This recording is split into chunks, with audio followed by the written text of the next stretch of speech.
여러분 안녕하십니까? 루트 컨설팅에서 매달 한 번씩 충전해 드리는 시간을 갖고 있는 리차지 유어 리더십. 오늘은 제가 존경하는 선배님이자 선생님이신 구 퍼실리테이션의 구기욱 대표님을 모시고 아주 귀한 말씀을 듣는 시간을 가져보겠습니다. 안녕하세요. 구기욱입니다. 반갑습니다. 제가 이제 이거 한다 그러면 막 제가 알리잖아요. 네. 친구들이나 구기욱 대표님을 모신다고 하니까 대표님 아는 분이 굉장히 많습니다. 아, 그래요? 예, 그만큼 알게 모르게 대표님이 가지신 영향력이 대단하신 거더라고요. 몸둘 바를 모르겠어요. 아니, 근데 진심으로 큰일 났네. 잘해야 된다는 얘기잖아요. 아는 분은 알지만 또 이게 모르는 분들은 또 모르실 수 있기 때문에 대표님이 어떤 분이신지를 짤막하게 소개 좀 해주시면 감사하겠습니다. 저는 뭐 평범한 공무원으로 시작을 했고요. 공무원 공부할 때 협치라는 개념이 너무 좋았어요, 저한테. 거버넌스. 기업에서는 거버넌스를 지배구조 이렇게 번역을 하잖아요. 네, 행정 쪽에서는 협치라는 말로 씁니다. 네, 행정기관만 단독으로 뭔가를 하는 것이 아니라 그 정책이나 시책을 펼칠 때 주변의 많은 인재들을 함께 이렇게 불러서 같이 논의해서 하자. 그런 게 이제 협치더라고요. 그래서 이제 교과서에서 그 개념을 보고 너무 좋았거든요. 근데 막상 공무원이 되고 났는데 협치가 없더라고요. 그래서 좀 실망하기도 하고 내가 어떻게 해볼까라는 생각도 있었지만 좀 무력감도 있고 그러다가 이제 제가 뉴욕에 파견 근무를 갈 일이 생겼는데 거기서 9.11을 맞이했죠. 제가 9.11 생존자입니다. 그 근처에 9.11 계셨어요? 빌딩이 사무실이었어요. 거기서 이제 그 사건을 직접 당사자로서 경험을 하고 그 사건이 일어난 후에 제가 계속해서 행정안전부에 리포트를 해야 됐을 거잖아요. 네네. 근데 그 리포트를 하는 과정에서 9.11에 관한 이야기를 많이 듣게 됐죠. 뭐 뉴스, 뭐 다큐멘터리, 또 언론인, 학자 그런 수많은 사람들의 논의들을 이제 보게 됐는데 그 과정에서 제가 느낀 게 있어요. 그게 뭐냐면 소통을 잘했으면 이런 일이 안 일어났겠다. 거기에서 이제 소통의 중요성. 기본은 오해구나. 서로 오해하는 데서 시작되는구나. 그래서 제가 약간 거기서 서로 오해하는 이해관계가 다른 사람들을 어떻게 화합해서 같이 살아가게 할까. 이런 게 그런 씨앗이 됐죠. 공무원 생활을 이렇게 하시면서 이런 뭐 소통이라든지 서로 대화를 나누는지 이런 거에도 관심을 가지시게 된 건가요?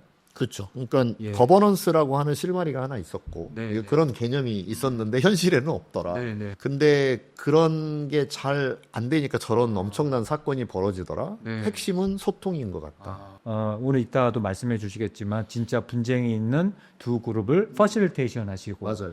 또 의견이 다른 사람을 의견에 모아가고 이런 거를 해 가셨잖아요. 진짜 회의하거나 의견이 다를 때 네. 그 대화의 힘이 진짜 있나요? 그럼요. 자, 우선은 분쟁이 생기면 해결하는 방법은 세 가지밖에 없어요. 하나는 폭력, 다른 하나는 소송, 나머지가 대화요. 근데 사실 소송하고 대화는 비슷하죠. 근데 이제 소송은 너무 시간도 많이 걸리고 비용도 많이 들고 이걸 대화로 할 수 있으면 너무 좋잖아요. 그런데 이제 당사자 간의 대화가 잘 안 되죠. 왜냐면 자기 이익을 먼저 챙기려다 보니까 퍼실리테이터가 하는 일이 이제 그 일을 실현하게 해주는 거죠. 그때 실감했던 순간들이 좀 많이 있으시죠? 뭐 부여 상인회 갔는데 부여에. 네, 그때 공무원이 저한테 네. 아니, 저도 그때는 공무원이었거든요. 제발 네. 멱살만 잡지 않게 해달라. 아. 근데 이게 행정 절차상 네. 이런 이제 토론회, 공청회 이런 걸 반드시 거쳐야 되는 그 거죠. 맞아요. 근데 이제 하면 우리 뉴스에서 봤지만 막 네, 막 싸우고. 멱살 잡고 막 소리 지르고 그런 일들이 벌어지잖아요. 그게 이제 담당 과장님은 너무 걱정되는 거죠. 그래서 저보고 제발 멱살만 잡지 말게 해달라. 근데 멱살을 잡기는커녕 너무나 평화롭게 서로 상인회의 그 갈등 이슈를 제가 해결을 하는 일을 했었죠. 저분들은 어떤 분쟁이 있으셨습니까? 저분들은 시에서 주차장을 설치해 주려고 하는데 옛날 재래시장도 있고 또 상가를 새로 지었는데 그 상가가 있고 또 다른 상권이 또 있고 그래서 한 3개 정도가 있는데 다 서로 자기에게 가까운 곳에 해달라. 그래가지고 진도가 안 나가는 거예요. 그 문제를 그때 깔끔하게 해결을 했다. 그거 어떻게 하셨어요? 일단 네. 다 이제 적게 하고 여기가 좋은 게 뭐고 저희가 좋은 게 뭐냐 그다음에 현실적인 어려움이 뭐가 있느냐 그런 거 얘기를 하게 하고 그다음에 어쨌든 이제 후보지가 3개가 있었거든요. 어쨌든 셋 중에 하나를 골라야 되지 않나. 그래서 합의가 되는 순간이 뭐냐면 이게 셋 중에 하나를 고를 수 없다면 옵션을 하나를 추가로 내주세요 이렇게 하는 거예요. 그러면 이제 본인이 대안을 내잖아요. 그러면 그 대안이 다른 대안보다 우수하면 채택이 될 거고 그거 뭐 더 나쁜 대안이야라고 이야기하면 기각이 되겠죠. 예, 예. 네. 그래서 퍼실리테이터가 하는 거는 그 참여한 사람들이 머릿속에 이렇게 하는 게 좋겠다라고 하는 걸 다 꺼내게 하는 것. 그럼 다 꺼내고 나면 그 중에서 고를 수밖에 없죠. 일반 그럼 회사에서도 만만치 않을 것 같습니다. 특히 뭐 리더 그룹이라든가 네. 임원진들 이런 사람도 살벌하게 싸우지 않습니까? 살벌하게 싸우기라도 하면 사실은 어쩌면 뭐 좀 나은 케이스라고 할 수 있어요. 근데 아예 말을 안 하죠. HR에 한번 물어보시면 우리 임원 회의 때 그 임원님들이 말씀 많이 하세요. 그러면 사장님만 말씀하신다는 게 그런 경우가 훨씬 많죠. 아 진짜 열받으면 의견을 다루면 말을 안 하는 거 맞는 것 같아요. 그러니까 그게 누적되잖아요. 의견이 다르고 그래서 시도를 해봤지만 안 되고 좌절의 경험을 하다 보면 말해봤자 소용없어의 상태로 계속 가는 거죠. 그러면 그런 분들도 대화를 통해서 그럼 의견을 주고받고 끌어내신다는 그럼 거죠. 방법은 똑같습니다. 그래서 사실 오늘 제가 대표님을 모시게 된 큰 이유 중에 하나가 정서지능, 감정 네. 이런 공부를 많이 하고 네. 그거의 맥락에서 이 방송을 하고 있는 거거든요. 네네.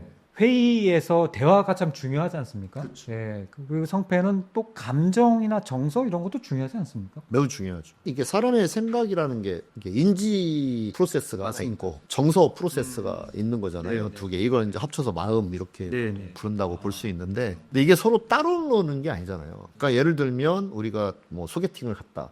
근데 상대를 딱 보고 호감이 생긴다. 네. 그러면 이제 정서 반응이 일어나는 건데 일어나죠. 그 직전에 보면 사실 정보가 있었던 거죠. 우리 요즘 연애 프로그램 보면 그 사람의 직업을 이제 듣고 났더니 갑자기 좋아지기 시작했다거나 이런 것들이 소위 정보나 인지적인 프로세스와 함께 맞물려 있다. 네. 그런 건데 내가 옳다고 생각하는 거, 저 사람이 저랬으면 좋겠어. 이런 것에 대한 기대가 깨질 때 욱 하고 아, 감정의 맞아요. 변화가 생겨나잖아요. 맞습니다. 그래서 저는 이제 그걸 내려놓는 일을 주로 하죠. 그래서 실제로는 어떻게 하냐면 맞고 틀린 게 없습니다.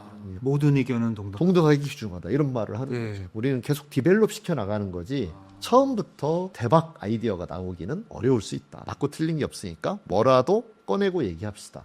그래서 사람들이 일단 마음이 편해져요. 리더 입장에서 조금 보면 네. 회의가 잘 되느냐 안 되냐는 것은 리더의 역할이 중요하잖아요. 그 회의에서. 근데 감정적으로 바람직하지 못한 말과 행동을 할 때가 있지 않습니까? 그렇죠. 주로 그런 바람직하지 않은 감정적인 모습 볼 때가 언제라고 생각하세요? 너무너무 기본인데 뭐냐면 나는 알고 너는 모른다. 그 핵심을 보면 뭐가 하나 자리 잡고 있냐면 너는 나의 도구다. 이런 마음이 또 하나 자리 잡고 있어요. 예, 리더가 볼 때 리더의 업적, 자신의 업적을 내는 데 있어서 상대를 도구로 보는 거죠. 상대방이 지금 어떤 처지에 있는지 이런 건 관심이 없죠. 당장 내가 뭐 해달라는 것을 안 해줬거나 그러네요. 그래서 뭐 어디 가서 질문을 배워와도 공격적인 질문을 해버리고 공격적인 질문은 실은 질문이 아니거든요. 그래서 실제로 질문을 잘 하려면 일단 그 사람이 뭔가 잘해보려는 사람이다라는 전제가 있어요.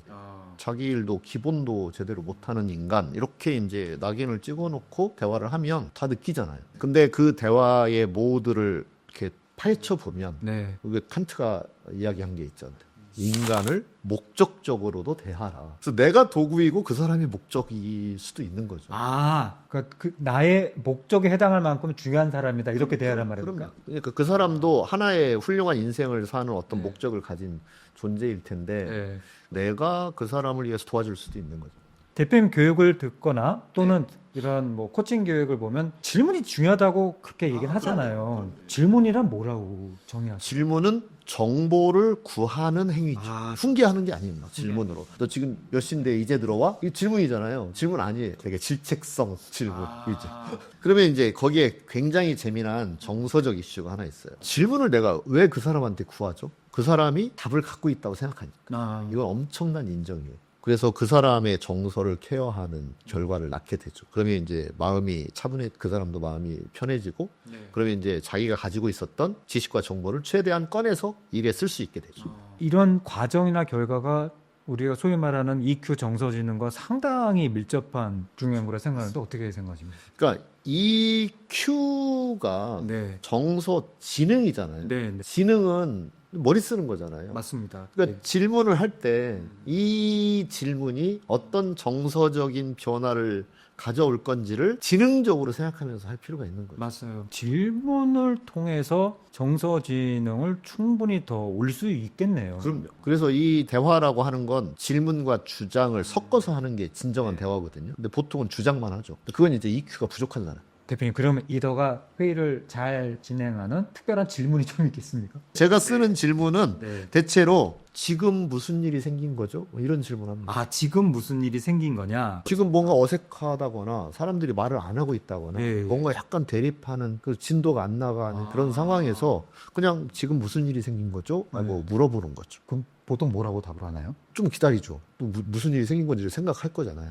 근데 그런 생각할 스페이스를 주는 거죠. 그 다음에는 사람들이 어떤 주장을 하는데 A는 A 주장을 하고 B는 B 주장을 하면 서로 근데 대립될 때가 문제잖아요. 네. A가 A를 주장한 데는 그만한 이유가 있다. 그럼 어떤 점에서 그렇게 생각하시나요? 물어보면 돼. B한테도 어떤 점에서 그렇게 생각하시나요? 그럼 이제 서로 이유를 얘기를 할 거잖아요. 그리고 다시 한번 물어보는 거예요.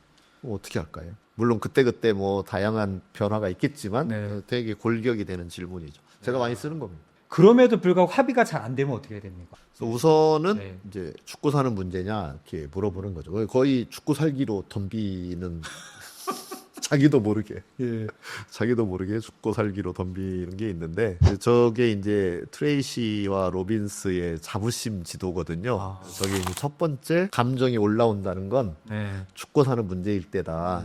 근데 보면 죽고 사는 정도까지는 아니에요. 그런데 너무 죽고 사는 문제인 것처럼 평소에 느끼면서 삽니다, 사람들이. 조그만 거 하나라도 놓치기 싫고 막 그러는 거죠. 네. 근데 사실 그거 놓친다고 죽고 사느냐? 아니거든요.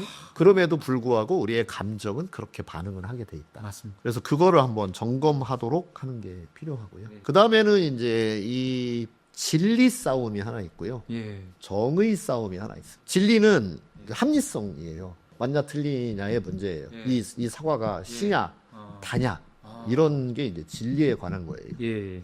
그 다음에는 정의 이슈는 뭐냐면 사과를 동등하게 나눴냐 요 이슈예요. 이 두 개를 구분지어 볼 필요가 있어요. 진리 가지고 막 다투는 거예요. 너 지가 했잖아. 네. 안 했는데요? 공정성 문제가 아니라 진리의 문제예요. 했냐 안 했냐. 그건 어떻게 해결하죠? 그거는 출근부를 보거나 CCTV를 보거나 네네. 그걸 가지고 해결할 수 있는 거예요. 근데 이제 인터레스트는 파이 싸움이에요. 내가 더 일을 많이 했는데 내가 그만큼 가져가느냐 아니냐의 문제예요. 그런데 그거는 이제 인풋과 아웃풋을 쭉 적어서 대비를 시켜줘야 돼요. 물론 뭐 말은 쉽지만 현실적으로 하기가 쉬운 것은 아니겠지만 메커니즘은 그거다. 그것도- 당신이 들어간 게 뭡니까? 얻을 거라고 생각하는 게 뭡니까를 이렇게 해보면 거기에서도 오해가 많아요. 예를 들어서 부사장님이 지금 급여를 이제 10억을 받아간다. 제가 이제 생각을 하는 거예요. 엄청 받아가겠지. 예. 근데 오해인 경우도 그 오해를 이제 팩트 체크를 통해서 오해를 풀어가는 것을 통해서 이제 네. 갈등이 해결됩니다. 그러니까 제가 지금까지 했던 정말 첨예한 수많은 갈등 해결도 결국은 들어가 보면 오해를 해결하는 거예요. 근데 뭐가 있냐면 오해한 것에 대하여 죄책감을 느끼지 않는 게 되게 중요합니다. 죄책감을 느끼게 하면 오해를 끝까지 자기가 방어해요. 나 오해한 게 아니라고 고집을 막 피우게 돼 있어요. 오해는 누구나 할 수 있는 거다. 네. 그리고 사람은 항상 제대로 보기가 어렵다. 뭐 어두울 때 보면 잘 알아보고 소뚜껑인 줄 안다. 뭐 등등의 이야기를 하면서 우리가 쉽게 오해할 수 있다는 거. 그래서 오해라는 건 매우 정당한 일이라는 걸 얘기해 주는 게 매우 중요합니다.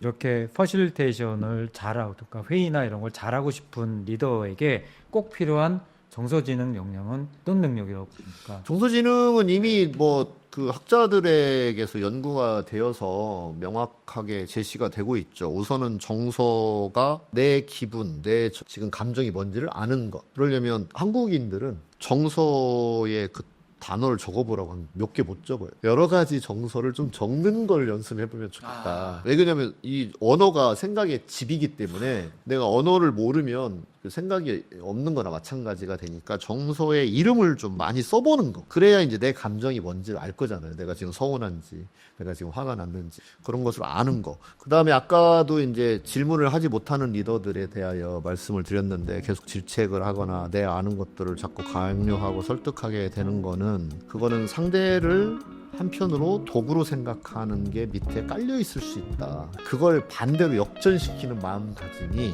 그 사람도 다 살려고 그런 거야. 누구나 살려고 그런다는 생명의 나약함에 대한 연민이 있으면 좋다. 오늘 쿠퍼 대표이사 구기욱 대표님과 아주 귀한 시간을 보셨습니다. 구 대표님 모셔서 감사합니다. 감사합니다. 모셔서 감사합니다.